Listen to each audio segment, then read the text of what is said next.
Bonjour, c'est Mister 3. Nous voilà pour ma première vidéo, tant entendu, sur le sanitarium de Waverly Hills. Le sanitarium vient du latin qui signifie un établissement pour le traitement de patients souffrant de tuberculose. Construit en 1910 dans le but de trouver un remède contre la tuberculose, durant des décennies, médecins et dirigeants ressemblant plus à des apprentis sorciers qu'à de vrais professionnels du corps médical expérimentaient des traitements sur des patients de tout âge. Un tunnel fut construit pour y déposer les 63 000 personnes qui trouvèrent la mort dans cet établissement.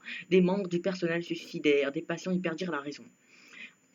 Environ 63 000 personnes y sont mortes, après avoir été victimes d'expériences supposément médicales, des expériences telles la thoracoplastie, qui consistait à scier les côtes pour que les poumons se dilatent. Seulement 5% des patients survivaient à ce traitement sanglant. Beaucoup de gens ont vu une petite fille au 3e étage, qui était connue sous le nom de Marie.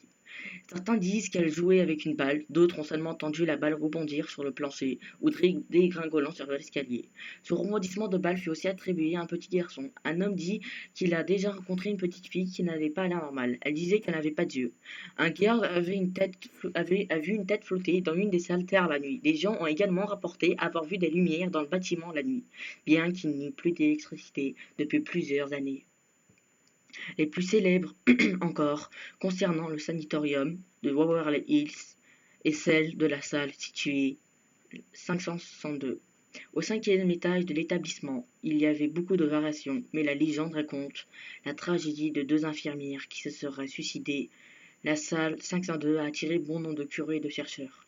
En 1928, l'infirmière principale a été retrouvée pendue au plafond.